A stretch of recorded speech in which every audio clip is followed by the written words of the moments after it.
بسم اللہ الرحمن الرحیم. In the name of Allah, the Beneficent, the Merciful. صدري ويسر لي أمري واحلل عقدة من لساني يفقه قولي. السلام عليكم ورحمة الله وبركاته. إن الحمد لله نحمده ونستعينه ونستغفره ونعوذ بالله من شرور أنفسنا ومن سيئات أعمالنا. من يهده الله فلا مضل له ومن يضلل فلا هادي له. وأشهد أن لا إله إلا الله وحده لا شريك له وأشهد أن محمدا عبده ورسوله. أما بعد فإن خير الحديث كتاب الله وخير الهدي هدي محمد صلى الله عليه وسلم وشر الأمور محدثاتها وكل محدثة بدعة وكل بدعة ضلالة وكل ضلالة في النار. أعوذ بالله السميع العليم من الشيطان الرجيم.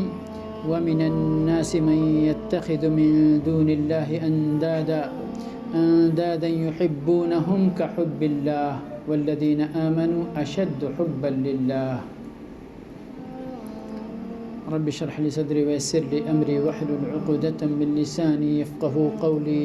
رب زدني علما رب زدني علما رب زدني علما. حمد و صلات کے بعد کتاب التوحید، اس مبارک کتاب کا جو باب آج انشاءاللہ زیر درس ہے، بہت ہی اہم باب ہے. بظاہر اس کا تعلق اس کتاب سے سمجھ میں نہیں آتا، لیکن مؤلف رحمہ اللہ نے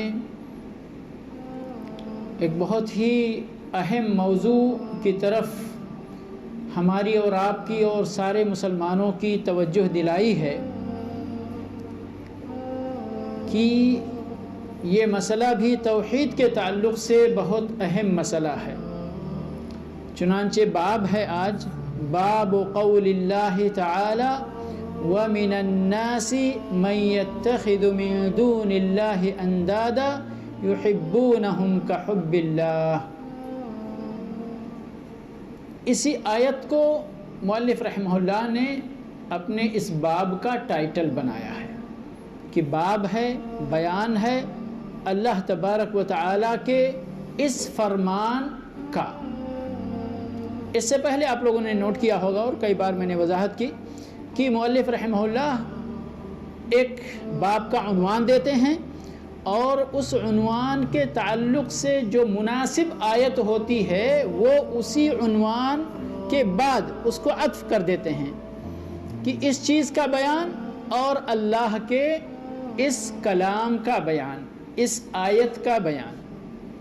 یہاں پر کوئی اپنا ٹائٹل نہیں ہے، یہاں پر ڈائریکٹ باب ہے اللہ رب العالمین کے اس فرمان کے سلسلے میں. اس باب کا عنوان ہی یہی آیت کریمہ ہے. پہلے ہم آیت کا ترجمہ دیکھ لیتے ہیں، پھر اس کے بعد اس ٹائٹل کا یا اللہ رب العالمین کے اس کلام کا کتاب التوحید کے ساتھ کیا تعلق ہے، اس تعلق کو بیان کرنے کے بعد انشاءاللہ مزید باتیں آگے عرض کی جائیں گی. فرمایا وَمِنَ النَّاسِ، لوگوں میں سے کچھ لوگ ایسے ہیں جو اللہ کے ساتھ اللہ کو چھوڑ کر اللہ کا ہمسر بنا لیتے ہیں، ہم مثل بنا لیتے ہیں، شبیہ بنا لیتے ہیں، مثیل بنا لیتے ہیں، غیر اللہ کو اللہ کے درجے میں ٹھہرا لیتے ہیں. اور پھر کیا کرتے ہیں اس کے بعد؟ جب اللہ کی فہرست میں لے آئے، برابری میں یا تھوڑا نیچے ہی صحیح، لیکن الہ کے لسٹ میں، معبود کے لسٹ میں اللہ کے ساتھ غیر اللہ کو شامل کر دیا. پھر کیا کرتے ہیں؟ ان غیر اللہ معبودوں کو جو انہوں نے اللہ کے ہمسر بنا رکھا ہے، ان سے محبت کرنے لگتے ہیں، یحبونہم کحب اللہ، ان سے محبت کرتے ہیں اللہ کی محبت کی طرح۔ کفار مکہ مثال کے طور پر ہم لے لیں، کیونکہ اس دین کے پہلے مخاطب تھے، وہ لوگ اللہ کو مانتے تھے یا نہیں مانتے تھے؟ مانتے تھے یقیناً، لیکن اللہ کے ساتھ ساتھ ان 360 کو بھی مانتے تھے، اللہ کا انکار نہیں کرتے تھے۔ کوئی اس دھوکے میں نہ رہے کہ آج کے ہمارے اس امت کے مشرکین میں اور مکہ کے مشرکین میں زیادہ فرق ہے۔ وہ بھی اللہ کو مانتے تھے اور ہماری اس امت کے مشرک لوگ بھی اللہ کو مانتے ہیں، لیکن جس طرح کفار مکہ، مشرکین مکہ اللہ کے ساتھ 360 کو مانتے تھے، آج ہمارے زمانے میں بھی اللہ کو ماننے والے اللہ کو مانتے ہیں، اور پھر اس کے بعد فلاں دربار، فلاں مزار، فلاں فلاں فلاں جتنے بھی انہوں نے اپنے اولیاء اور پیر و مرشد بنا رکھے ہیں، سب کو بھی اللہ کے ساتھ مانتے ہیں۔ فلاں بیٹا دیتا ہے، فلاں بیٹی دیتی ہے، فلاں کاروبار میں برکت دیتا ہے، فلاں نقصانات سے بچا لیتا ہے، فلاں امام ضامن ہے، فلاں خواجہ ہے، فلاں دستگیر ہے، فلاں یہ ہے۔ اللہ کے ساتھ انہوں نے بہتیرے غیر اللہ کو اللہ کا ہمسر، ند کا معنی ہوتا ہے، انداد اس کی جمع ہے، ند کے معنی ہوتے ہیں ہم مثل، شبیہ، مشابہت رکھنے والا۔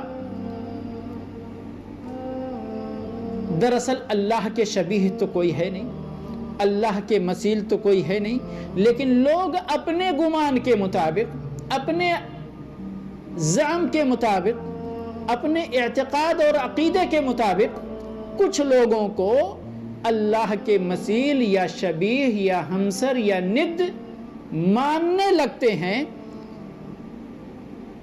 حقیقت میں وہ اللہ کے ہمسر ہوتے نہیں ہیں۔ اب جب بندہ مان لیتا ہے تو ماننے کے بعد پھر کیا ہوتا ہے؟ اس غیر اللہ کو ند ماننے کا، اللہ کا ہمسر ماننے کا یہ تقاضا بنتا ہے، اور اس تقاضے کو پورے کرتے ہوئے وہ لوگ اس غیر اللہ سے محبت بھی کرتے ہیں۔ یہاں اس بات کا انکار نہیں کہ وہ لوگ اللہ سے محبت نہیں کرتے، لیکن اللہ سے محبت بھی کرتے ہیں، پھر غیر اللہ سے بھی محبت کرتے ہیں، اور یہ محبت جو ہے یہ اللہ رب العالمین کی عبادت کی قسموں میں سے ایک اہم قسم ہے۔ پھر اس اہم قسم کو ایک بندہ، آپ کو سب کو معلوم ہے نا کہ کیا حکم ہے بندوں کو، کہ اللہ کی بندگی، اللہ کی عبادت خالص کریں، اس میں شرک کا شائبہ بھی نہ ہو۔ وما امروا الا ليعبدوا الله مخلصین لہ الدین، یہ اللہ کا حکم ہے سارے بندوں کو، سارے انسانوں کو، ماننے والے مانے، نہ ماننے والے نہ مانے، یہ ایک الگ بات ہے۔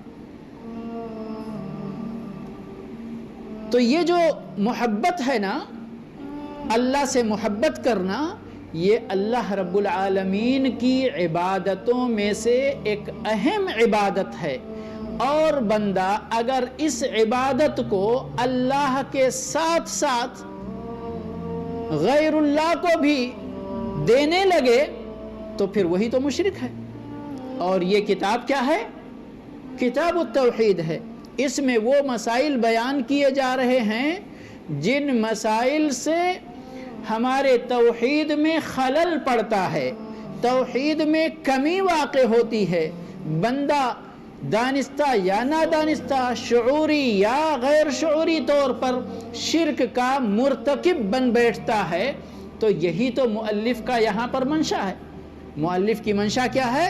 کہ ہمارے اس امت کے افراد، ہمارے مسلمان بھائی توحید کو سمجھ لیں اور شرک کو سمجھ لیں، توحید کی حفاظت کریں، شرک سے اپنے آپ کو بچائیں۔ اب شرک کی جتنی بھی چیزیں ہیں، عبادت کی جتنی بھی قسمیں ہیں، کسی بھی قسم کو وہ غیر اللہ کے لیے صرف نہ کریں، غیر اللہ کے لیے روا نہ رکھیں۔ یہی اس باب کے اندر بتانا مقصد ہے۔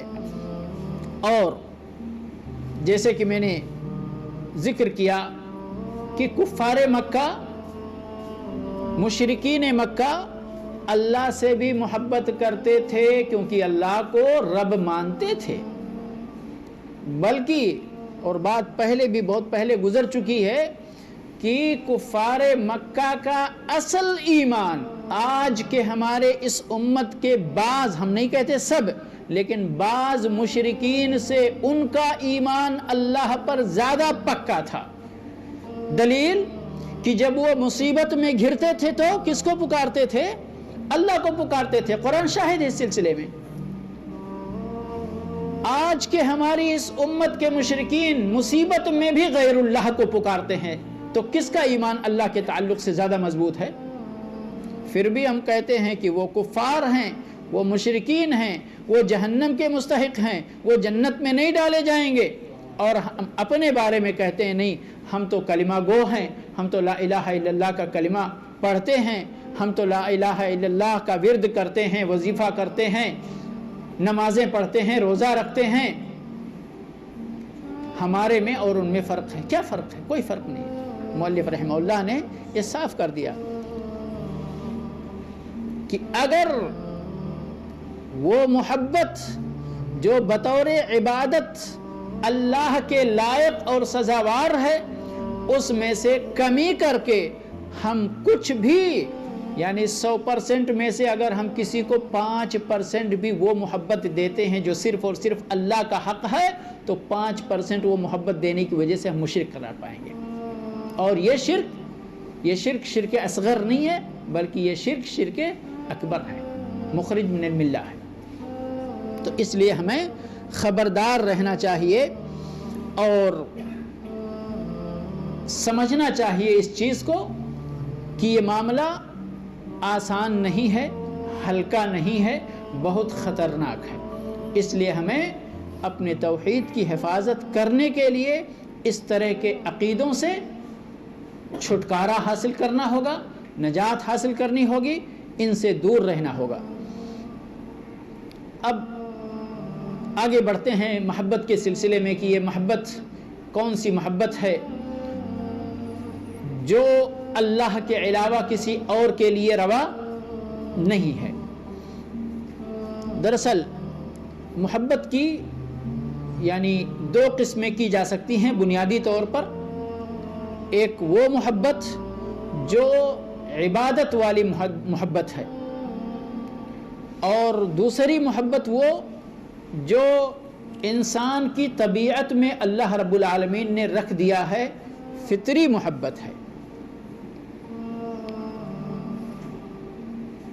اب یہ عبادت والی محبت کون سی ہے؟ یہ وہی محبت ہے جو اللہ رب العالمین نے یہاں پر ذکر کیا ہے۔ عبادت، دراصل جب عبادت کا لفظ بولا جاتا ہے تو بندہ اللہ رب العالمین کے تئیں عبادت کے جذبے میں محبت بھی شامل کرتا ہے۔ جیسے ہم اللہ اپنے رب کے لیے نماز پڑھتے ہیں، ٹھیک ہے، اللہ کے لیے نماز پڑھتے ہیں، تو نماز میں ہمارے جذبات کیا ہوتے؟ کیا ہم اللہ سے نفرت کر کے نماز پڑھتے ہیں؟ اللہ سے صرف ڈر کے نماز پڑھتے ہیں؟ اللہ سے صرف امید کر کے نماز پڑھتے ہیں؟ نہیں، یہ ملے جلے جذبات، یہ 3 چیزوں کا مجموعہ ہے جس کی وجہ سے ہماری عبادت یہ اللہ رب العالمین کے نزدیک عبادت کا درجہ پاتی ہے۔ ورنہ مؤلف شارح یہاں شیخ فوزان رحمہ اللہ نے یہاں پر بڑے اچھے طریقے سے الگ الگ کر کے بیان کیا ہے کہ کچھ لوگ یہ میں نے جو کہا نا، محبت ہے اور رجا ہے اور خوف ہے، محبت ہے، امید ہے اور ڈر ہے۔ کہتے ہیں انسانوں میں سے اپنے آپ کو سب مسلمان کہنے والے، لیکن اللہ کی بندگی کرتے ہیں تو ان کے جذبات الگ الگ ہوتے ہیں، اسباب الگ الگ ہوتے ہیں. تو کہتے ہیں جو صرف اور صرف اللہ کی محبت کا دعوے دار ہے اور محبت کی وجہ سے کہتا ہے میں اللہ کی عبادت کرتا ہوں، تو وہ بندہ کون ہے؟ یہ صوفی حضرات ہیں جن کا دعویٰ ہے، اور بڑی عجیب عجیب باتیں آپ سنیں گے. کہیں گے ہم کو اللہ کی جنت کی ضرورت نہیں ہے نا. ہم اللہ کی عبادت صرف اس لیے کرتے ہیں کہ ہم اللہ سے محبت کرتے ہیں، اللہ سے پیار کرتے ہیں، بلکہ اس سے بھی زیادہ خراب لفظ بولتے ہیں محبت، اور یہ تو اچھی بات ہے. ہمیں اللہ سے عشق ہے، اس لیے ہم اس عشق کے اندر ڈوب کر عبادت کرتے ہیں. اسی لیے جو ان میں سے مجذوب ہوتا ہے، جو پاگل ہوتا ہے، اس کو بھی کہتے ہیں یہ اللہ کی محبت میں پاگل ہو گیا ہے. سمجھ گئے؟ تو اس طرح کی تو کہتے ہیں جو صرف اللہ کی محبت کا دعویٰ کرتے ہوئے اللہ کی عبادت کرتا ہے وہ اہل سنت میں سے نہیں ہے، وہ صوفی ہے. اور جو بندہ صرف اور صرف اللہ سے امید رکھتے ہوئے عبادت کرتا ہے اس کو مرجئہ کہا جاتا ہے. جو لوگ کہتے ہیں کہ یعنی عمل صالح اور ایمان تمام گناہوں کے باوجود بھی ان کو یہ اللہ سے امید ہوتی ہے کہ ہم پکے مومن ہیں. پکے مومن ہیں یعنی کہ ایک بندہ سود کھانے والا ہے، کہیں گے اس کے سود کھانے سے اس کے ایمان پر کوئی اثر نہیں پڑے گا، وہ 100% مومن ہے، سود کھائے تب بھی، سود نہیں کھائے تب بھی. یہاں پر مسئلہ بڑا خطرناک ہے. گناہ سے الایمان، اہل سنت والجماعت کا مسئلہ کیا ہے؟ ایمان گھٹتا بھی ہے، بڑھتا بھی ہے. بڑھتا کیسے ہے؟ جب بندہ نیکیوں پہ نیکی کرتا جاتا ہے تو ایمان بڑھتا جاتا ہے. جب بندہ گناہ کے کام کرتا ہے تو اس کا ایمان کا گراف جو ہے وہ ڈاؤن ہوتا جاتا ہے، گھٹتا جاتا ہے. وہ کہتے نہیں، ایمان نہ گھٹتا ہے نہ بڑھتا ہے، بالکل 100%. جو بندہ کلمہ لا الہ الا اللہ پڑھ لیا وہ 100% مومن ہو گیا، آپ کتنا بھی گناہ کریں. اچھا، اس کے برعکس بھی لوگ اپنی اپنی ٹولیاں بنائے ہوئے ہیں نا، اور اپنے اپنے عقیدے ان کے پاس ہیں. خوارج کا معاملہ اس کے برعکس ہے. وہ اللہ سے یعنی ہر چھوٹی بڑی چیز میں ڈرتے ہیں اتنا کہ اگر کسی نے ایک گناہ کر لیا تو یہ تو کافر ہو گیا. اس کے الٹا، اس سے پہلے والی جماعت کے مرجئہ کے الٹا خوارج. اسی لیے بڑا خطرناک معاملہ ان کے سامنے ہوتا ہے. کسی بھی مسلمان کے بارے میں، چاہے وہ امام ہو، چاہے حاکم وقت ہو، چاہے وزیر ہو، چاہے عام مسلمان ہو، کہتے ہیں جس نے بھی ایک بھی گناہ کر لیا تو وہ کیا ہو گیا؟ کافر ہو گیا. ان کے ہاں فسق کا گویا کہ جو معاملہ ہے وہ کفر تک پہنچ جاتا ہے. مرجئہ کا معاملہ اس کے الٹا ہے. صوفی کا معاملہ ان کو گناہ اور ثواب سے کوئی مطلب ہی نہیں ہے، وہ تو اللہ کی محبت میں کیے جا رہے. تو یہ یعنی جو تقسیم ہے شیخ نے سمجھانے کے لیے مثال کے طور پر ان جماعتوں کا ذکر کیا. یہ سارے کے سارے جو فرقے بن گئے ہیں انہوں نے اپنی اپنی جماعت اپنے اپنے عقیدے کے مطابق بنا لی ہے اور ان کا اپنا اپنا راستہ ہے. تو بہرحال محبت سے یہ بات نکلی تھی کہ جو بندہ صرف اللہ کی محبت میں عبادت کرتا ہے وہ صوفی ہے، جو صرف اللہ سے امید سے عبادت کرتا ہے وہ مرجئہ ہے، جو صرف اللہ سے خوف کی بنیاد پر عبادت کرتا ہے وہ خارجی ہے، اور جو بندہ ان تینوں کو ملا کر اللہ کی عبادت کرتا ہے وہ سچا پکا مومن ہے. عبادت جب بندہ کرتا ہے تو اللہ سے محبت بھی کرتا ہے، اور کہتے ہیں عبادت کی جو تعریف ہے اس کے اندر محبت کا جذبہ مضمر ہے، پوشیدہ ہے، کوئی کہے یا نہ کہے. کیونکہ اللہ سے بندہ عبادت کرتا ہے تو محبت ہی اس عبادت کا محرک بنتی ہے. اور یہ نیک اعمال میں سے بہت ہی عظیم عمل ہے. اللہ اور آگے آیات اور احادیث آ رہی ہیں جس سے اس بات کو ثابت کیا جائے گا انشاءاللہ. اللہ کے نبی صلی اللہ علیہ وسلم کی احادیث کتنی زیادہ ہیں محبت کے بارے میں, اللہ اور اس کے رسول صلی اللہ علیہ وسلم سے محبت کے بارے میں. تو وہ ساری حدیثیں اس بات کی دلیل ہیں کہ اللہ رب العالمین کی محبت عبادت کے قسموں میں سے بڑی عظیم قسم ہے. تو یہ محبت کون سی محبت ہے؟ جو عبادت والی محبت ہے. یہ انسان کی فطرت والی محبت سے یعنی اونچے درجے کی محبت ہے. سمجھ گئے؟ اہل السنہ والجماعہ وہ اللہ سے محبت بھی کرتے, اللہ سے امید بھی رکھتے, اللہ سے خوف بھی کھاتے. ان تینوں چیزوں کو اکٹھا کر کے اللہ کی عبادت کرتے ہیں. عبادت کرتے تو اللہ سے محبت بھی کرتے, اللہ سے یہ امید رکھتے ہیں کہ اللہ ہماری اس عبادت کو قبول فرمائے گا. اللہ سے اس بات کا خوف بھی ہے کہ کہیں ایسا نہ ہو کہ ہمارا یہ نیک عمل اللہ کے دربار میں کسی کمی کی وجہ سے ناقابل قبول ہو جائے. قرآن میں ایک آیت ہے کہ یعنی وہ نیکیاں بھی کرتے ہیں وَقُلُوبُهُمْ وَجِلَةٌ, اور ان کے دل ڈرے ہوئے رہتے ہیں. عائشہ رضی اللہ تعالی عنہ نے اس آیت کے بارے میں اللہ کے نبی صلی اللہ علیہ وسلم سے سوال کیا تھا کہ اللہ کے نبی صلی اللہ علیہ وسلم, یہ جو جن کے دل کے ڈرنے کی بات اس آیت کے اندر ذکر کی گئی ہے وہ کون لوگ ہیں؟ وہ لوگ ہیں جو نماز نہیں پڑھتے, جو روزہ نہیں رکھتے, پھر اللہ سے ڈرتے ہیں. تو اللہ کے نبی صلی اللہ علیہ وسلم نے جواب دیا, عائشہ یہ نہیں بلکہ یہ ان لوگوں کے بارے میں ہے جو نماز بھی پڑھتے ہیں, روزہ بھی رکھتے ہیں, دیگر نیک کام بھی کرتے, لیکن اس بات سے ان کو ڈر لگتا ہے کہ کہیں کسی کمی کی وجہ سے یہ عبادتیں ہماری اللہ کے دربار میں ناقابل قبول نہ ہو جائیں. تو وہ یہ سبھی جذبات کو, سبھی چیزوں کو اکٹھا کر کے پھر عبادت کرتے ہیں. یہ کون لوگ ہیں؟ اہل سنت والجماعت, جو کہ صحابہ کرام کے طریقے پر گامزن ہیں اور انشاءاللہ قیامت تک اسی منہج پر قائم رہیں گے. اس کے بعد دوسری جو قسم میں نے بتایا کہ وہ ایک فطری قسم ہے محبت کی. اللہ رب العالمین نے انسان کی فطرت میں ڈال دیا ہے کسی چیز سے محبت کرنا, کسی چیز سے. وہ کون سی ہیں؟ وہ 4 قسم کی محبت ہوتی ہیں. سب سے پہلے نمبر پر وہ محبت, بھوک لگی رہتی ہے تو کھانا آپ کو پیار آتا ہے کہ نہیں آتا؟ اگر بریانی بہترین رکھ دی جائے سامنے تو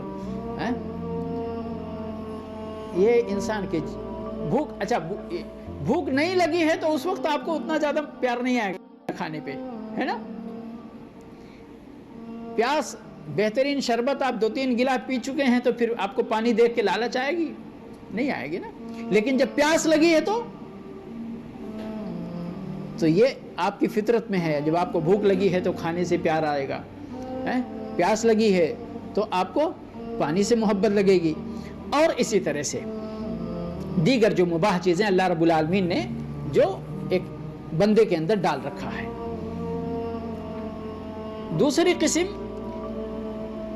ایک محبت ہوتی ہے جو بندہ احترام والی محبت کرتا ہے, جیسے اپنے والد سے, اپنے دادا سے, اپنے ماں سے, اور اپنے جو اس کے خاندان کے بزرگ لوگ ہوتے ہیں ان سے بھی محبت کرتا ہے, لیکن اس محبت کے اندر احترام ہوتا ہے کہ نہیں ہے. تیسری محبت ہے, وہ بھی محبت ہے لیکن اس کے اندر شفقت ہوتی ہے, محبت ہوتی ہے. آپ کا ایک نوزائیدہ بچہ بڑے انتظار کے بعد جب پیدا ہوتا ہے تو آپ اس سے محبت کرتے کہ نہیں کرتے؟ لیکن اپنے ابا کی طرح کرتے اس سے نہیں. محبت کی نوعیت تھوڑی بدل جاتی ہے, پیار آتا ہے, شفقت آتی ہے. سمجھ گئے نا؟ تو یہ شفقت والی محبت ہو گئی. یہ محبت ہی ہے, سبھی ہے, یہ فطری محبت کی قسمیں کہہ سکتے ہیں اس کو. اور ایک چیز اور شیخ نے ماشاءاللہ بہت ہم یہاں اتنے دن سے آ رہے ہیں، ہے نا، درس میں بیٹھتے ہیں، سنتے ہیں، ایک دوسرے کے ساتھ بیٹھتے ہیں، ایک دوسرے کے ساتھ کام کرنے میں ہم ساتھ ہوتے ہیں، رہائش میں ساتھ ہو جاتے ہیں. کبھی کبھی تو لوگ اتنے کہ جہاز میں بیٹھے ہوئے اپنے بغل کے ساتھی کے ساتھ بھی انٹروڈکشن کر لیتے ہیں. ٹرین میں تو لمبا سفر ہوتا ہے 24 گھنٹے کا، وہاں بھی تو ان کے ساتھ بھی تھوڑی سی الفت ہو جاتی ہے کہ نہیں؟ تو اس کو کہتے ہیں یہ ساتھ رہنے کی وجہ سے پیدا ہونے والی محبت. آپ ہم کو نہیں جانتے، اگر میں یہ دعویٰ سینٹر میں نہیں ہوتا تو آپ لوگوں میں سے بہت سارے لوگ ہم کو جانتے بھی نہیں تو محبت کا کوئی سوال ہی پیدا نہیں ہوتا. ایک عمومی محبت ہو سکتی تھی، بھئی ہمیں اپنے نبی کی امت سے محبت ہے، سارے مسلمان بھائیوں سے محبت ہوئے، ایک الگ مسئلہ ہے. لیکن ابھی آپ مجھ کو جانتے ہیں، مجھ کو دیکھتے ہیں ہفتے میں ایک بار، اور ہم آپ کو دیکھتے ہیں، ہے کہ نہیں ہے؟ تو یہ اس کو کہتے ہیں مصاحبت. یعنی یہ بھی ہماری فطری محبت ہے، جس کے ساتھ بیٹھنے اٹھنے لگتے ہیں اس کے ساتھ ہم کو محبت ہو جاتی ہے. یہ جو 4 قسمیں محبت کی، جو فطری محبت کی قسموں میں سے ہیں، اگر یہ محبت بھی اللہ کی بندگی والی محبت پر غالب آنے لگیں تو یہ محبت بھی ہمارے دین اور ایمان کے لیے خطرہ بن جاتی ہیں. آیت بڑی واضح اور مشہور ہے، آگے آ رہی ہے انشاءاللہ. ہمیں اپنے بچے سے محبت ہے، ابا جان سے محبت ہے، دادا جان سے محبت ہے، ساتھیوں سے محبت ہے، لیکن یہ محبت اپنے حدود کے اندر ہونی چاہیے. یہ محبت اللہ اور اس کے رسول صلی اللہ علیہ وسلم کی محبت پر غالب نہیں ہونی چاہیے، ورنہ تو ہمارے ایمان کو خطرہ ہے. لیکن عمومی طور پر یہ جائز محبت ہے، مباح محبت ہے. ہم اپنے بچے سے محبت کریں، اپنے ابو جان سے محبت کریں، دادا جان سے محبت کریں، بیوی شوہر سے محبت کرے، شوہر بیوی سے محبت کرے، آپ اچھا کھانا پسند کریں، اچھا پینا پسند کریں، اچھا پہننا پسند کریں. یہ سب جائز اور مباحات کی لسٹ میں سے ہے. لیکن یہی چیزیں جب اللہ اور اس کے رسول صلی اللہ علیہ وسلم کی محبت، یعنی جہاں مقابلہ آ جائے، آپ کو یہ اختیار کرنا ہے، یہ اختیار کرنا ہے، اور آپ ان دنیاوی محبتوں کو اختیار کر کے اللہ اور اس کے رسول صلی اللہ علیہ وسلم کی محبت کو نظر انداز کرنے لگ جائیں تو یاد رکھیں کہ آپ کے ایمان کے اندر کمی واقع ہو رہی ہے.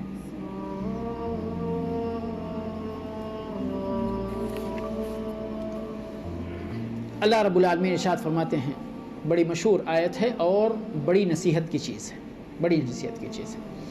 قل ان کان آباؤکم وابناؤکم وإخوانكم وأزواجكم وعشيرتكم وأموال اقترفتموها وتجارة تخشون كسادها ومساكن ترضونها أحب إليكم من الله ورسوله وجهاد في سبيله فتربصوا حتى يأتي الله بأمره. قل، اللہ کی طرف سے نبی اکرم صلی اللہ علیہ وسلم کو حکم ہو رہا ہے کہ آپ کہیے، آپ یہ آیت، یہ پیغام ہمارے بندوں تک پہنچائیے. ان کان آباؤکم، اگر تمہارے آبا و اجداد، و ابناؤکم، تمہارے بیٹے پوتے، و ازواجکم، تمہارے جوڑے، و عشیرتکم، تمہارے قبیلے خاندان کے لوگ، و اموال اقترفتموها، اور تمہارے وہ مال جن کو تم نے کما کے رکھا ہے، وَتِجَارَةٌ تَخْشَوْنَ كَسَادَهَا، اور وہ بزنس، وہ تجارت جس کے مندی سے تم ڈرتے ہو کہ کہیں اس میں گھاٹا نہ آ جائے، کہیں اس میں خسارہ نہ ہو جائے. وَمَسَاكِنُ تَرْضَوْنَهَا، اور تمہارے وہ اچھے اچھے مکانات جنہیں تم پسند کرتے ہو. احب الیکم، اگر یہ چیزیں تمہارے نزدیک زیادہ محبوب ہیں، زیادہ پسندیدہ ہیں، کس چیز کے مقابلے میں؟ من اللہ و رسولہ، اللہ اور اس کے رسول صلی اللہ علیہ وسلم اور اللہ کی راہ میں جہاد کرنے سے. اللہ کے مقابلے میں، اس کے رسول صلی اللہ علیہ وسلم کے مقابلے میں، اللہ کی راہ میں جہاد کرنے کے مقابلے میں اوپر جو چیزیں ذکر ہوئی ہیں یہ تمہارے نزدیک زیادہ محبوب ہیں، پسندیدہ ہیں۔ فَتَرَبَّصُوا حَتَّى يَأْتِيَ اللَّهُ بِأَمْرِهِ، یہ وعید ہے اللہ کی طرف سے، دھمکی ہے اللہ کی طرف سے۔ یہ ساری اوپر جو گزری ہیں، ابھی وہ طبیعی محبت کی جو قسمیں ہیں وہ سب یہاں پر ہیں نا، کہ بندہ اپنا گھر پسند کرتا ہے، اپنی بیوی بچوں کو، اپنے ماں باپ کو، ساری چیزیں ہیں، لیکن ان کی حدود کے اندر ہی ان کی محبت رہنی چاہیے، اس سے اوپر نہیں آنی چاہیے۔ فَتَرَبَّصُوا حَتَّى يَأْتِيَ اللَّهُ بِأَمْرِهِ، انتظار کرو یہاں تک کہ اللہ رب العالمین اپنا معاملہ لے کر آئے۔ کہا جاتا ہے اس معاملے سے مراد یہ ہے کہ اللہ رب العالمین سزا لے کر آئے۔ کن کے بارے میں یہ آیت نازل ہوئی؟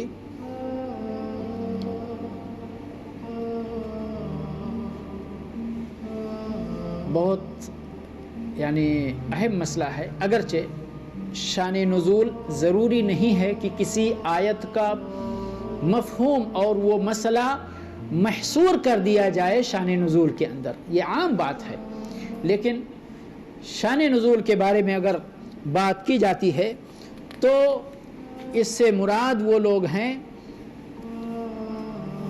اللہ کے نبی صلی اللہ علیہ وسلم نے مکہ کے اندر 13 سال توحید کی دعوت دی۔ جب زندگی تنگ ہو گئی تو خود اللہ کے نبی صلی اللہ علیہ وسلم نے پہلے اپنے مسلمان صحابہ کرام کو اجازت دی کہ مکہ چھوڑ کر اپنا دین ایمان بچاتے ہوئے، اس کی حفاظت کرتے ہوئے حبشہ ہجرت کریں۔ 2 بار ہجرت کیا انہوں نے، اور اس کے بعد پھر مدینہ کی ہجرت کا آغاز ہوا، اور پھر خود اللہ کے نبی صلی اللہ علیہ وسلم مدینہ کی طرف ہجرت کر کے آئے۔ اس وقت بعض لوگ مسلمان تھے، ایمان تھا، لیکن ہجرت کرنے میں پس و پیش تھا، کریں نہ کریں، کریں گے تو یہ سارا مال ہمارا ادھر ہی رہ جائے گا، ہمارے خاندان کے لوگ پورے کے پورے ادھر ہی ہیں، ہو سکتا ہے بیوی بچوں کو بھی چھوڑ کے جانا پڑے۔ تو ایسے لوگوں کے بارے میں اللہ رب العالمین نے اس آیت کریمہ کو نازل فرمایا کہ اگر اللہ اور اس کے رسول صلی اللہ علیہ وسلم کے لیے ہجرت کرنے میں پس و پیش کرنے کی وجہ یہ ہے کہ تم کو یہ چیزیں پسند ہیں، محبوب ہیں اپنے ایمان اور اللہ اور اس کے رسول صلی اللہ علیہ وسلم کے مقابلے میں، تو یاد رکھو کہ تمہارے لیے معاملہ خطرناک ہے۔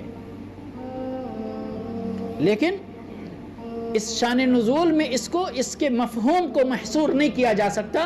ایک عام بات ہے کہ کوئی بھی ان چیزوں کو اللہ اور اس کے رسول صلی اللہ علیہ وسلم کے مقابلے میں اگر ترجیح دیتا ہے، جہاں مقابلے کی بات آتی ہے، مقابلے کی بات نہیں ہے، آپ اپنی بیوی بچوں سے محبت کرتے ہیں، فطری چیز ہے، جائز ہے، آپ کے لیے حلال ہے، کوئی مسئلہ نہیں، لیکن جب اولاد کی محبت اللہ اور اس کے رسول صلی اللہ علیہ وسلم کی محبت پر غالب آنے لگے، جب باپ دادا کی محبت، اپنے خاندان کی محبت، اپنے مال دولت کی محبت، اپنے گھر بار کی محبت اللہ اور اس کے رسول صلی اللہ علیہ وسلم کی محبت پر غالب آنے لگے، تو یاد رکھیں کہ یہ آپ کے ایمان میں کمی کی علامت ہے۔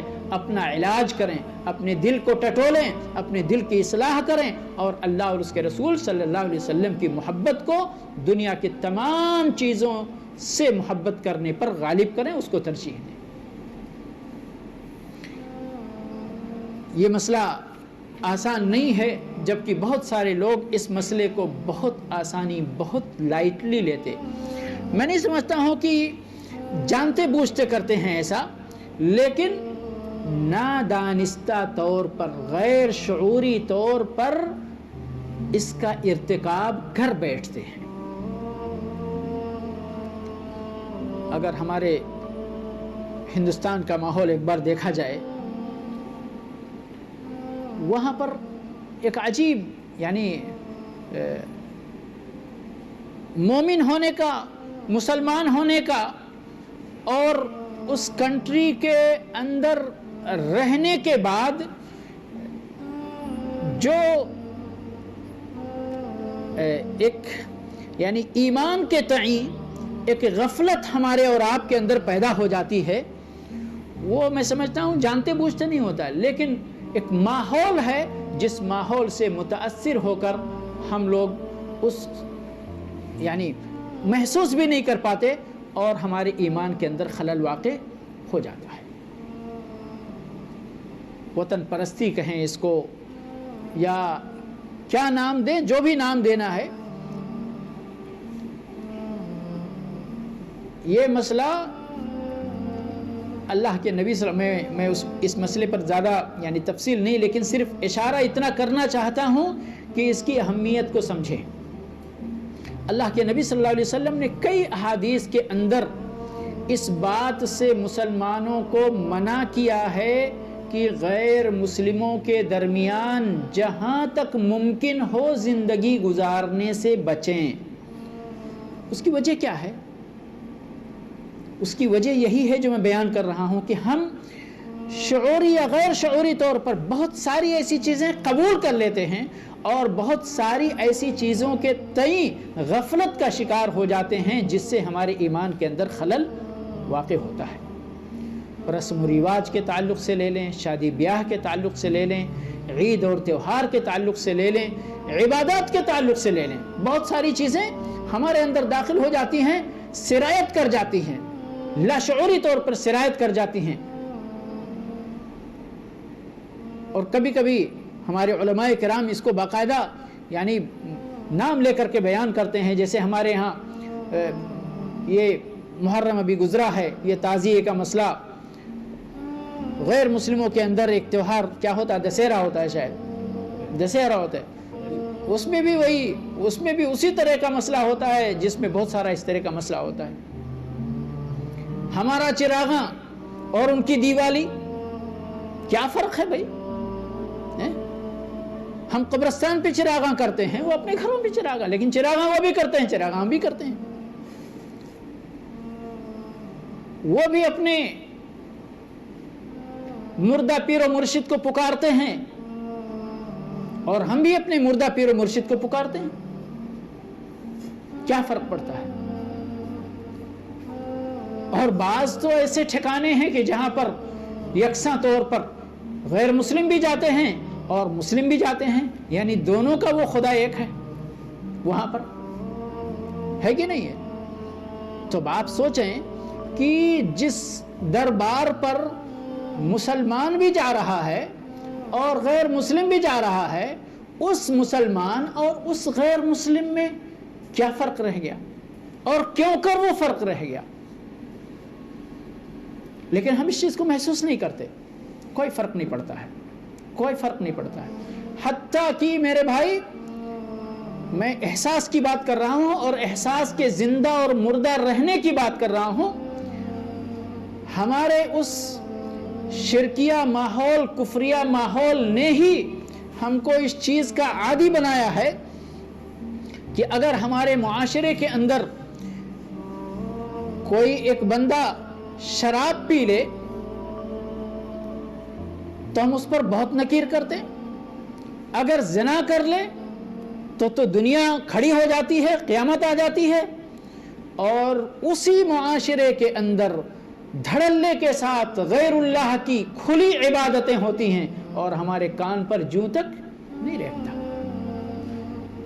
کیونکہ توحید کے تعلق سے ہمارا احساس جو ہے وہ مر چکا ہے۔ ہم اس شرک کی، اس کفر کے خطرناکی کو نہیں سمجھتے۔ کوئی بات نہیں، یہ تو عام بات ہے یا نہیں ہے؟ کس چیز کی دین ہے یہ اسی بات کی دین ہے۔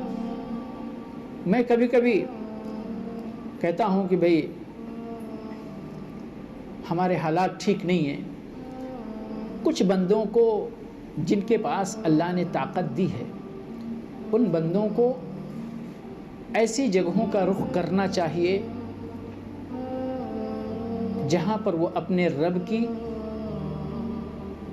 عبادت آزادی کے ساتھ، امن و امان کے ساتھ کر سکیں۔ ایک سے نہیں بہتیروں سے ہی جواب ملتا. کیا مول صاحب آپ کا کیا سوچتے ہیں؟ آپ اپنا ملک کون چھوڑتا ہے؟ اپنا ملک کون چھوڑتا ہے اور کیوں چھوڑتا ہے؟ ہمارے خاندان وہاں پر، ہمارے آباء و اجداد وہاں پر، ہماری پیدائش وہاں پر، ہماری جائیداد وہاں پر، ہمارے پرکھوں کی وہاں پر تاریخ. یہ سب کیا جذباتی باتیں نہیں ہیں؟ یقین مانیں یہ سب جذباتی باتیں ہیں. اور یہ اس لیے یہ آیت جو ہے نا، ایک ترازو اللہ نے دے دیا ہے اپنا ایمان پرکھنے کے لیے. یہ ترازو ہے. اس آیت کو بار بار پڑھیں اور اپنے ایمان کو پرکھیں. کیا آپ اس ترازو پر، ہم اس ترازو پر کھرا اترتے ہیں؟ ہجرت کی جہاں تک بات ہے، میں شان نزول کی بات کر رہا تھا، اور اسی نسبت سے یہ باتیں میری زبان سے نکل رہی ہیں کہ یہ آیت اللہ رب العالمین نے ان کے سلسلے میں نازل فرمائی جن لوگوں نے اللہ اور اس کے رسول صلی اللہ علیہ وسلم کے لیے ہجرت کرنے سے یعنی کوتاہی کیا انہوں نے. اور یاد رکھیں یہاں پر بہت سارے لوگ یہاں پہ یہ کہتے ہیں ارے صاحب کس کے پاس طاقت ہے باہر جانے کی؟ ہے نا، ملک چھوڑ کر جانا آسان تو نہیں ہے. اللہ آپ کو تو معلوم ہے نا کہ یہ ہمارا دین وہ دین نہیں ہے کہ بندے کو اس چیز کا مکلف کرے جس چیز کو اس کے بعد طاقت نہیں. لا یکلف اللہ نفسا الا وسعها.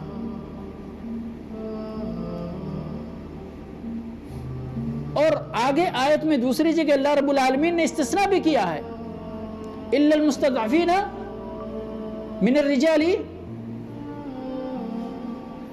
یعنی مرد وہ جو کمزور ہیں، بوڑھے ہیں، بیمار ہیں، جن کے پاس طاقت نہیں، عورتیں ہیں، بچے ہیں جن کے پاس طاقت نہیں، جن کو راستہ معلوم نہیں، اللہ رب العالمین نے ان کو معذور کر رکھا ہے. یہ ان لوگوں کے لیے ہے جن کے پاس طاقت تھی، طاقت کے باوجود انہوں نے کچھ نہیں کیا، صرف ان چیزوں کی محبت میں. ان کے سلسلے میں یہ بات ہو رہی ہے. جس کے پاس طاقت نہیں ہے وہ جہاں ہے وہاں باقی رہے، اور اتقوا اللہ ما استطعتم کے اصول پر عمل کرے. جتنی اس کے پاس طاقت ہے اتنی اللہ سے ڈرے وہ. لیکن بات ان لوگوں کے سلسلے میں ہو رہی ہے. اب کتنے لوگ جا کر کے کینیڈا میں بس جاتے ہیں، ہے نا، امریکہ جاتے ہیں، یورپ جاتے ہیں، ساؤتھ افریقہ جاتے ہیں، آسٹریلیا جاتے ہیں، ہے نا. طاقت ہے جبھی تو جاتے ہیں نا. بغیر طاقت کے تو آسٹریلیا کوئی نہیں جاتا، کینیڈا کوئی نہیں جاتا ہے. طاقت ہے جبھی جاتا ہے.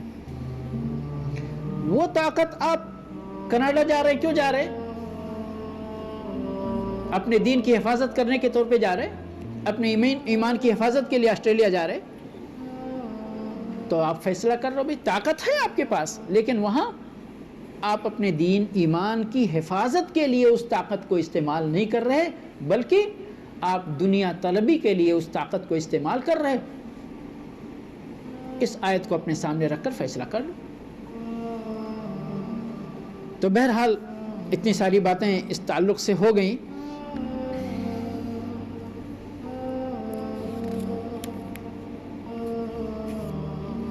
انس ابن مالک رضی اللہ تعالیٰ عنہ سے روایت ہے کہ رسول اللہ صلی اللہ علیہ وسلم نے حدیث ارشاد فرمائی، لا یؤمن احدکم حتی اکون احب الیہ من ولدہ ووالدہ والناس اجمعین، اخرجہ.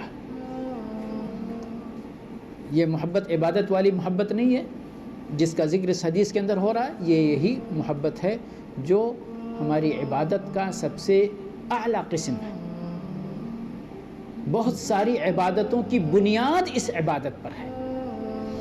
فرمایا کہ کوئی بھی بندہ کامل مؤمن نہیں ہو سکتا یہاں تک کہ میں اس کے نزدیک زیادہ محبوب ہو جاؤں اس کے والد کے مقابلے میں، اس کے بیٹے کے مقابلے میں، اور سارے لوگوں کے مقابلے میں.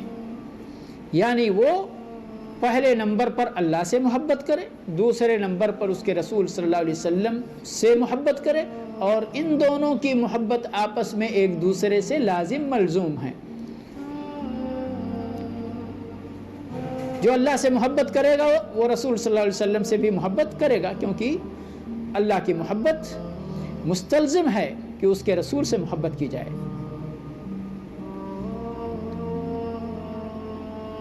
اور پوری دنیا ایک طرف، اللہ اور اس کے رسول صلی اللہ علیہ وسلم کی محبت ایک طرف. تب جا کر ہمارا اور آپ کا ایمان اور مسلمانوں کا ایمان مکمل ہونے والا ہے. اب اس محبت کے اندر کسی طرح کا خلل، کسی طرح کی کمی، یہ ہمارے ایمان کے اندر کمی مانی جائے گی، ہمارے ایمان کے اندر نقص مانا جائے گا، ایمان ہمارا کامل نہیں ہوگا. وَلَهُمَ عَنْهُ قال قال رسول اللہ صلی اللہ علیہ وسلم ثلاث من كن فيه وجد بهن حلاوة الإيمان أن يكون الله ورسوله أحب إليه مما سواهما وأن يحب المرء لا يحبه إلا لله وأن يكره أن يعود في الكفر بعد إذ أنقذه الله منه كما يكره أن يقذف في النار. پچھلی حدیث بھی صحیح بخاری اور مسلم کی تھی اور یہ حدیث بھی صحیح بخاری اور مسلم کی ہے. فرماتے ہیں کہ اللہ کے رسول صلی اللہ علیہ وسلم نے ارشاد فرمایا کہ 3 باتیں جن کے اندر پائی جائیں، 3 خصلتیں جن کے اندر پائی جائیں تو وہ ان 3 خصلتوں کے بدولت، ان کی بنیاد پر ایمان کی لذت کو پائے گا، ورنہ ایمان رہے گا. ہم یہ نہیں کہتے، ایمان کی نفی نہیں کی ہے. دیکھیں اللہ کے نبی صلی اللہ علیہ وسلم کیا فرمایا، وجد بہن حلاوت الایمان، ایمان کی مٹھاس محسوس کرے گا، دل کے اندر اطمینان اور سکون، وہ اطمینان محسوس کرے گا کہ جس کا کوئی مقابلہ نہیں ہے، اور یہی مٹھاس ہے. ورنہ اگر یہ خصلتیں نہیں ہوں گی، ایک بندہ نمازی بھی ہوگا، روزے دار ہوگا، پرہیزگار ہوگا، سب کچھ ہوگا، لیکن ان خصلتوں کے نہ ہونے کی وجہ سے وہ ایمان کے ذائقے، ایمان کی مٹھاس سے محروم ہوگا. کیا ہیں وہ 3 چیزیں؟ فرمایا ان یکون اللہ ورسولہ احب الیہ مما سواہما، اللہ اور اس کے رسول صلی اللہ علیہ وسلم ان دونوں کو چھوڑ کر پوری دنیا ایک طرف، یہ دونوں باقی دنیا کی محبت سے اعلیٰ محبت کے حامل ہوں. یعنی وہ اللہ اور اس کے رسول صلی اللہ علیہ وسلم سے جو محبت کرے گا، باقی دنیا سے وہ محبت نہیں کرے گا. وَأَن يُحِبَّ الْمَرْءَ لَا يُحِبُّهُ إِلَّا لِلَّهِ، صرف یہی نہیں، وہ تو اللہ اور اس کے رسول صلی اللہ علیہ وسلم سے ڈائریکٹ محبت تھی. ٹھیک ہے نا؟ اس محبت کا تقاضا کیا ہے کہ آپ اگر کسی سے محبت بھی کریں تو وہ بھی اللہ کی وجہ سے کریں. ان یحب المرء، کسی شخص سے بندہ محبت کرے، لا یحبہ الا للہ، اس کے محبت کی بنیاد صرف اور صرف للہیت ہو. جو بندہ زیادہ متقی پرہیزگار، اس سے زیادہ محبت، جو بندہ زیادہ ایمان والا، اس سے زیادہ محبت، جو کم ایمان والا، اس سے کم محبت. جس بندے کے اندر جتنا ایمان ہے، ہم اس سے اس کے ایمان کے بقدر محبت کریں. یہی ہے للہ محبت کرنا. وَأَن يَكْرَهَ أَن يَعُودَ فِي الْكُفْرِ بَعْدَ إِذْ أَنْقَذَهُ اللَّهُ مِنْهُ، اور کفر کی طرف لوٹنے کو، مرتد ہونے کو وہ اسی طرح ناپسند کرے جس طرح آگ میں پھینکے جانے کو ناپسند کرتا ہے. فرمایا بعد اذ انقذہ اللہ منہ، کافر تھا بندہ، مشرک تھا بندہ، اللہ رب العالمین نے اسے ہدایت دی، اسے توفیق دی، اسے ایمان کی توفیق مل گئی، مسلمان ہو گیا، کلمہ پڑھ لیا.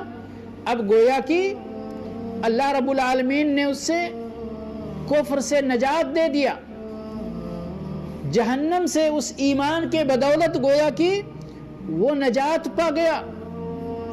اب اس طرف دوبارہ لوٹنے کو اسی طرح ناپسند کرے جس طرح اپنے آپ کو آگ میں پھینکے جانے کو ناپسند کرتا ہے۔ آپ بتائیے، ہر کوئی اپنے آپ سے پوچھ لے کہ آگ کس کو پسند ہے کہ آگ میں جھونک دیا جائے،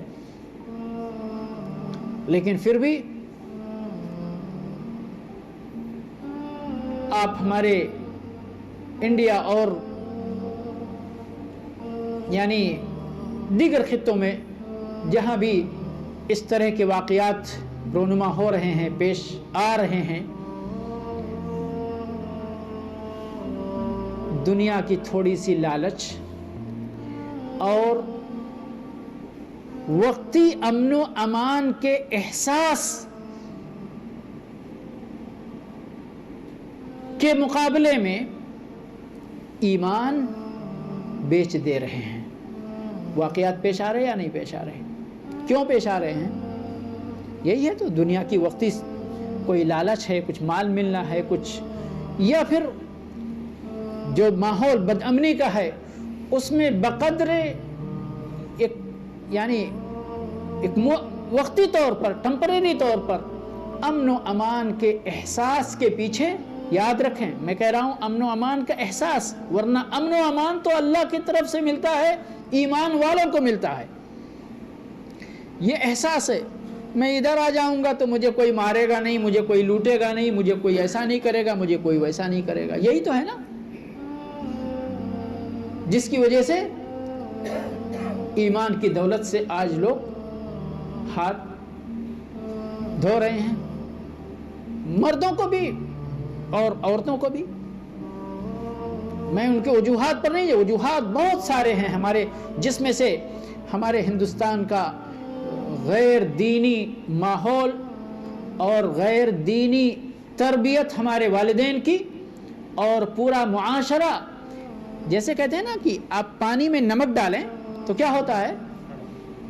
کڑوا نہیں ہوتا ہے، کڑوا تو ہوتا ہی ہے، گھل جاتا ہے، سمجھ گئے؟ تو ہم مسلمان اپنے ایمان کو اس ماحول میں پگھلا دے رہے، یا ہم اپنے آپ ایمان سمیت پگھل جا رہے، ہم کو احساس نہیں ہو رہا۔ یہ اس حدیث کے اندر یہ چیز کتنی واضح طور پر بیان کی گئی ہے کہ مرتد ہونے کو، دین چھوڑ کر کفر میں واپس جانے کو بندہ اس طرح ناپسند کرے جس طرح آگ میں ڈال دیے جانے کو ناپسند کرتا ہے، تب جا کر ایمان کی لذت ملنے والی ہے۔ ہر آدمی اپنے اندر جو ایمان ہے اس کو تول لے اس چیز پر۔ اور یہاں یہ بہت بڑا مسئلہ ہے میرے بھائی کہ ہماری جو لوگوں سے محبت ہے نا، محبت کا تبادلہ جو لوگوں کے ساتھ ہے، اس کا معیار بھی کیا ہونا چاہیے؟ دین اور ایمان ہونا چاہیے۔ آج آگے بات آ رہی ہے، ابن عباس رضی اللہ تعالیٰ عنہ نے کہا اپنے زمانے میں کہ لوگ تو ابھی محبت دنیا کے لیے کر رہے ہیں۔ یہ کب کہا تھا انہوں نے؟ صحابہ کرام کے دور میں یا تابعین کے دور میں، یعنی وہ تو موجود تھے صحابہ کرام کا دور۔ آج ہم پھر اپنے بارے میں کیا سوچ سکتے ہیں اور اپنے اس ماحول کے بارے میں کیا سوچ سکتے ہیں؟ لیکن الحمدللہ ایمان ابھی بھی موجود ہے، ایمان والے بھی موجود ہیں، ایمان کی بنیاد پر محبت کرنے والے بھی موجود ہیں، لیکن ہم عام ماحول کی بات کر رہے ہیں، جیسا کہ ابن عباس رضی اللہ تعالیٰ عنہ نے اپنے زمانے میں دیکھ کر کے لوگوں کے اندر یہ تبدیلی دیکھ کر کے انہوں نے کہا تھا۔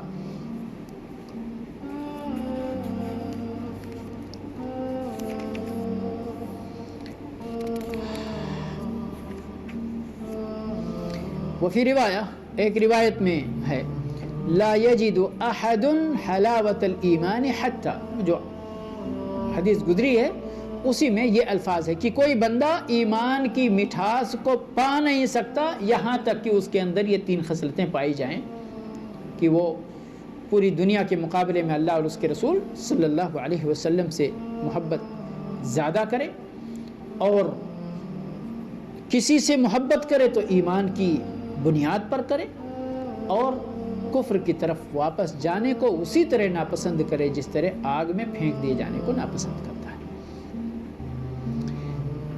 وعن ابن عباس قال، ابن عباس رضی اللہ تعالی عنہ فرماتے ہیں، من احب فی اللہ، جو فی اللہ محبت کرے، یعنی اللہ رب العالمین پر ایمان کی بنیاد پر محبت کرے، وہ ابغض فی اللہ، اور اللہ کے سلسلے میں ہی وہ بغض اور دشمنی بھی کرے، یعنی بندے کی دوستی اور دشمنی کی بنیاد کیا ہو؟ للہیت ہو، فی اللہیت ہو۔ ووالا فی اللہ وعادا فی اللہ، کسی سے دوستی کرے تو اللہ کے لیے کرے، کسی سے دشمنی کرے تو اللہ کے لیے کرے، فإنما تنال ولایت اللہ بذلک، اللہ رب العالمین کی محبت، اللہ رب العالمین کی نصرت، اللہ رب العالمین کی مدد، اللہ رب العالمین کی ولایت کب ملے گی بندے کو؟ جب اس کے اندر یہ خصلتیں پیدا ہوں گی کہ وہ اللہ کے لیے محبت کرے، اللہ کے لیے بغض کرے، اللہ کے لیے دوستی کرے، اللہ کے لیے دشمنی کرے۔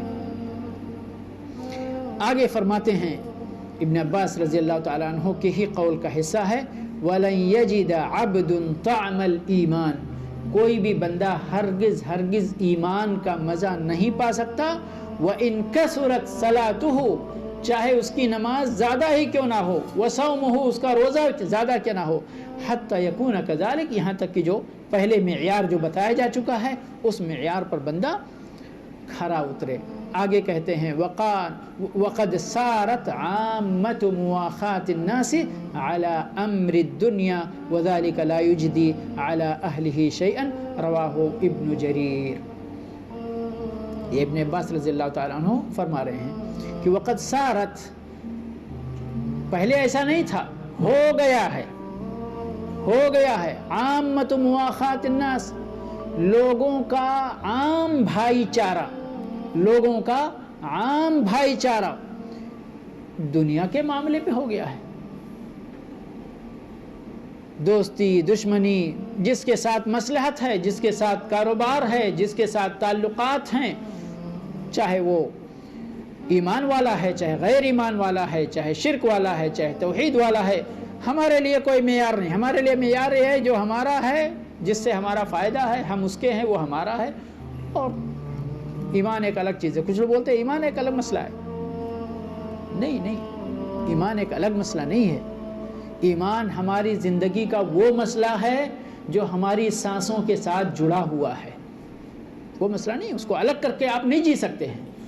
اگر اس کو ایمان کو الگ کر کے آپ زندگی گزاریں گے تو آپ کی زندگی ایمانی زندگی نہیں ہوگی، ایمان والی زندگی نہیں ہوگی۔ اس کو الگ کر کے نہیں، کسی طور پر بھی الگ نہیں کر سکتے۔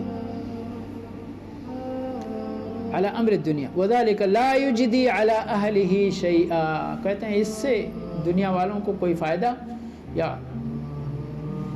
نہیں ہونے والا ہے۔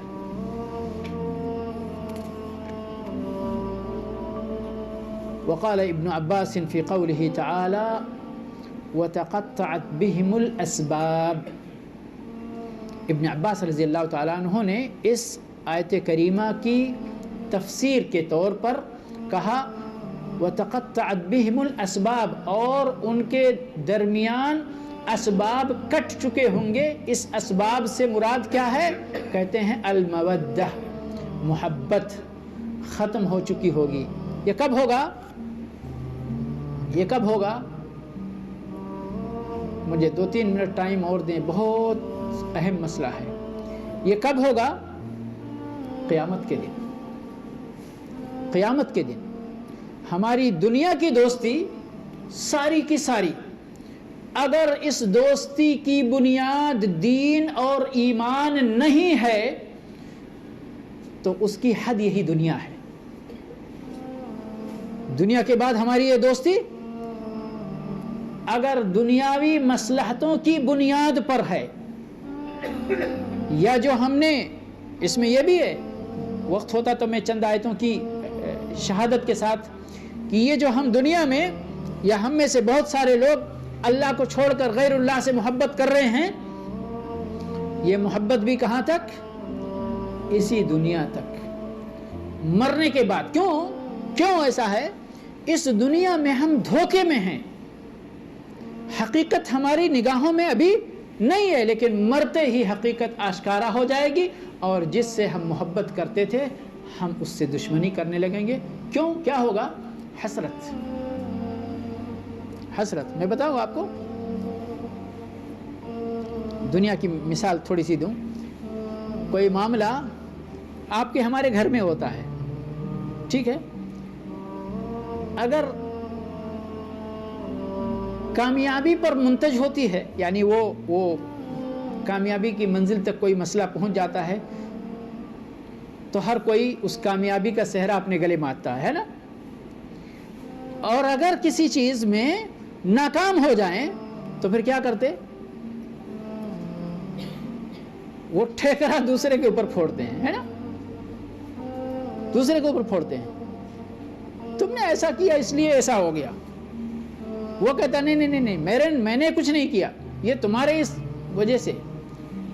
تو دنیا میں ایک عابد ہے، ایک معبود ہے، اللہ کو چھوڑ کر ان کی بات کر رہا ہوں، ایک عابد ہے، ایک معبود ہے نا۔ جب جائیں گے یہ عبادت کرنے والا وہاں جائے گا، کہہ رہے میں پوری زندگی اس کی عبادت کیا میں نے، اور دیکھو انجام کیا ہے۔ انجام ہم کو اس کی عبادت کے ایک ذرہ فائدہ نہیں، بلکہ ہم کو جہنم میں جانا پڑ رہا، تمہاری وجہ سے۔ زندگی بھر ہم نے تمہاری عبادت کی، تمہاری وجہ سے مجھے جہنم میں جانا پڑ رہا ہے۔ تو وہ جواب کیا دے گا؟ میری وجہ سے کیا؟ حتیٰ کہ شیطان بھی اس وقت، شیطان بھی جہنم میں جائے گا نا، لیکن وہ بھی بری ہو جائے گا۔ وہ کہے گا صرف میں نے تم کو دعوت ہی تو دیا تھا، کوئی زنجیر لگا کے تھوڑی کھینچا تھا اپنی طرف، دعوت دیا تم نے قبول کر لیا، میری کیا غلطی؟ اپنے اوپر ملامت بھیجو، ہمارے اوپر نہیں۔ تو وَتَقَطَّعَتْ بِهِمُ الْأَسْبَابِ، یہ تعلق جو ہے نا ختم ہو جائے گا وہاں پر۔ اللہ رب العالمین نے کچھ اور بہترین نقشہ کھینچا ہے، ایک آیت میں پڑھ کر میں اپنی بات ختم کرتا ہوں۔ فرمایا الْأَخِلَّاءُ يَوْمَئِذٍ بَعْضُهُمْ لِبَعْضٍ عَدُوٌّ إِلَّا الْمُتَّقِينَ۔ یہ دنیا کے جتنے دوست ہیں نا، اگر یہ متقی نہیں ہیں، پرہیزگار نہیں ہیں، ان کی دوستی کی بنیاد تقوی پر نہیں ہے، تو جہنم قیامت کے دن ایک دوسرے کے دشمن ہو جائیں گے۔ مگر متقی اور پرہیزگار لوگ، ان کی دوستی نہیں ختم ہوگی، ان کی دوستی نہیں ختم ہوگی۔ بھئی ایک جنتی دوسرے جنتی کے، دوسرے جہنمی کے لیے سفارش کرے گا نا، ہے نا؟ تو اسی لیے کہتے ہیں دنیا میں نیک لوگوں کی صحبت اختیار کرو، نیک لوگوں سے محبت کرو، ہو سکتا ہے اس کی محبت تمہاری نجات کا ذریعہ بن جائے۔ لیکن اگر ہماری، اور غالباً یہی ہو رہا ہے، جب ابن عباس رضی اللہ تعالیٰ عنہ نے اس وقت کا نقشہ کھینچا، تو آج تو محتاج بیان نہیں معاملہ۔ اللہ رب العالمین رحم فرمائے، اور اللہ رب العالمین ہمیں اپنے رب سے کما حقہ محبت کرنے کی توفیق عطا فرمائے، اس کے رسول صلی اللہ علیہ وسلم سے محبت کرنے کی توفیق بخشے، اور ان دونوں ذات کی محبت کو دنیا کی ہر محبت پر ترجیح دینے کی توفیق عطا فرمائے۔ وآخر دعوانا الحمدللہ رب العالمین، وصلی اللہ علی نبینا محمد وعلی آلہ واصحابہ اجمعین۔